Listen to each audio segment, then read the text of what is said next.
Hello everyone, good morning, welcome back to my channel. কেমন আছো তোমরা? আশা করি খুব খুব ভালো আছো। আমিও খুব ভালো আছি। তো এখন বাজে 10:30। তো আজকের ব্লগটা আমি এখন থেকে স্টার্ট করছি। আমার রান্নাবান্না এখন কমপ্লিট হয়ে গেছে। এখন যাবো স্নান করতে। ইভান ততক্ষণে দুষ্টুমি করছে। ওর স্নান হয়ে গেছে। এই যে ঘি দিয়ে ভাত মেখে দিয়েছিলাম, অল্প একটু খেয়েছে আর একটুখানি আছে।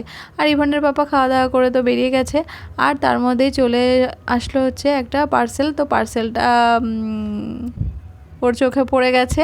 তো ওটা এখন খোলার জন্য খুব ব্যস্ত, নিজেই খুলতে চায়, কিন্তু ওকে কি আর দেওয়া যায়, তাই না? তো ভাবলাম যে স্নান করে এসে তারপরে আমি ওটা খুলে দেবো, কিন্তু আর সেটা আর সময় দিল না। সে নিজে ছুরি নিয়ে চলে এসেছে, কাটতে বলছে আমাকে। ওর মধ্যে কী আছে সেটাও দেখবে। ভীষণ আগ্রহ নতুন কিছু দেখলে, মানে অজানা কিছু দেখলে সেটা মানে দেখার জন্য, খোলার জন্য খুবই ব্যস্ত হয়ে যায়। তো আমাকে খুলতেই হলো বাধ্য হয়ে।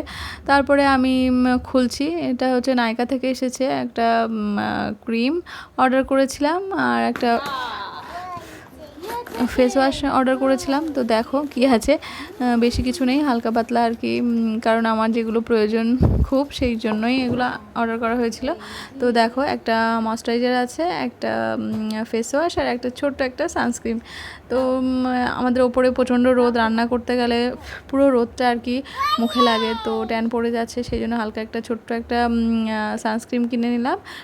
আর একটা ময়শ্চারাইজারটা আমার সব সময় লাগে আর কি, এর কারণেই এই যে এইটুকুই। তো সেগুলো নিয়েই খেলতে ব্যস্ত।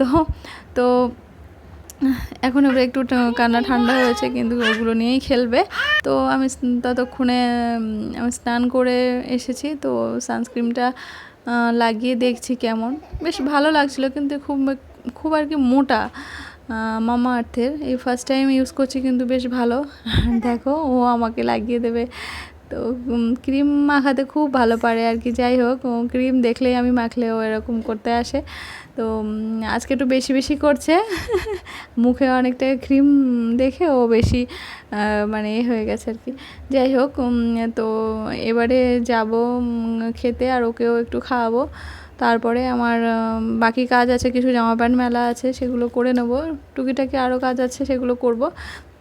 অ্যাকচুয়ালি সবটা ভিডিও করা সম্ভব হয় না, কারণ ফোনটা ইভানের কাছে থাকে, কারণ ওর ফোন না দিয়ে আমি কোনো কাজ করতে পারি না। একা যেহেতু থাকি, জানোই তো, একা থাকলে তো মানে কিছুর মধ্যে তোকে ব্যস্ত রাখতে হবে, সেই জন্য আমার ফোনটা বাধ্য হয়ে দিতে হয়, কারণ ফোন ছাড়া ও থাকতেই পারে না। আর ও একা একা থাকলে দুষ্টুমি করে। আর এদিকে দেখো, বোঁদে বানিয়েছিলাম, তো একটু মিষ্টির রসটা একটু বেশি হয়ে গেছে। এদিকে আছে বড়া আর পটলের খোসা ভাজা, আর ওদিকে দেখলে একটা তরকারি, সব মিলিয়ে তরকারি, ভাত আর বরবটি দিয়ে মাছের ডিম দিয়ে তরকারি করছি।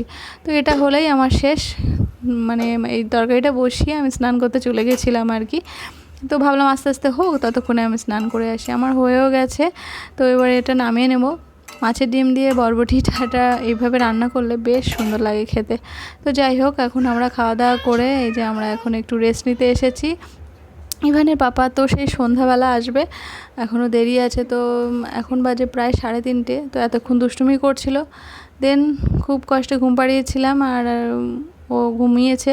তারপরে আমি একটু উঠে, তো ভাবলাম বাইরে জামা প্যান্ট আছে তুলে, তারপরে একটু ফ্রেশ হয়ে মাথাটা আঁচড়ে নিয়েছি। তারপরে আমার তো সন্ধ্যাবেলা চাটা না খেলে আর হয় না আর কি। যাই হোক, চা বানাচ্ছি আর কি। ইভানের পাপা দেরি হবে আসতে, তো ভাবলাম আমি একটু লিকা চা করে খেয়ে নিই আগে। আর সেই যে বোঁদে ছিল, সেই বোঁদেটা আর কি রসটা ঝরিয়ে নিয়েছি। তারপরে একটু শুকনো শুকনো হলে ইভান খেতে পারবে, আমরাও খেতে পারবো। আর দেন ওর পাপার চাটা ঢেকে রেখে আমি আমার চাটা নিয়ে বসে গেছি আর কি খেতে। আর এর মধ্যে ইভানকে সন্ধ্যাবেলা টিফিন হিসাবে কি দেব, রোজ রোজ আর কি চিপস দেওয়াও ঠিক না, আইসক্রিম দেওয়া ঠিক না।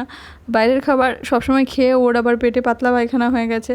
তো কি আর করা যাবে, তো ভাবলাম আজকে মুড়ি দিয়ে গুড় দিয়ে মেখে দিই, এটাই ওর ভালো হবে।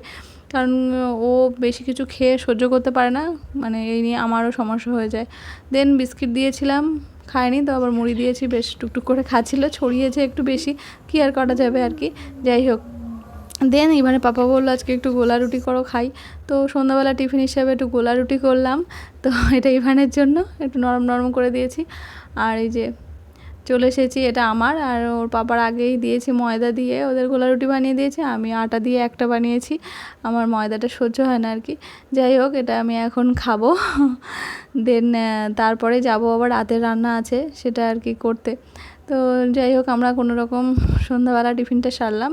আর এদিকে ডিম ভেজে নিচ্ছি একটা, আর আলু সিদ্ধ ভাত রান্না করেছি, আর এই ডিম ভাজা দিয়ে রাতের ডিনারটা হয়ে যাবে। আর দুপুরে তরকারি একটু একটু ছিল, সেটা দিয়ে কোনো রকম হয়ে যাবে আর কি। যাই হোক, সিদ্ধ ভাত হলে আর তরকারি লাগে না, তাও বেঁচে গেছে সেগুলো তো খেতে হবে। এই যে আলু সিদ্ধ ভাত, আর এই যে বরবটি তরকারি, সেই সব নিরামিষ তরকারিটা সব কিছু একটু একটু বেঁচেছিলো।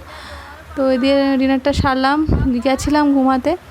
তো আর কী আর করবো, প্রচণ্ড বৃষ্টি। তো দেখো ঝমঝম করে বৃষ্টি হচ্ছে, আওয়াজ হচ্ছে, শুনতে পাচ্ছ তোমরা। আর আমার সাউন্ডটা পুরোটা দিতাম, কারণ পুরোটা দিলে কেমন শোষা আওয়াজ হচ্ছে এর কারণে। তো এখন তো পুরো রাত 12:30 বাজে, প্রায় 1টা-1:30 পর্যন্ত বৃষ্টি হয়েছে। তো বৃষ্টির মধ্যে লাইটে চলে গেছিলো, খুব ভালো লাগছিলো। মানে তিনজন একসঙ্গে, এই মুহূর্তগুলো সবসময় আসবে না, বেশ খুব ভালো লাগছিলো। তো চলো, আজকের ব্লগটা এখানে এন্ড করছি। তোমরা ভালো থেকো, সুস্থ থেকো, টাটা, গুড নাইট।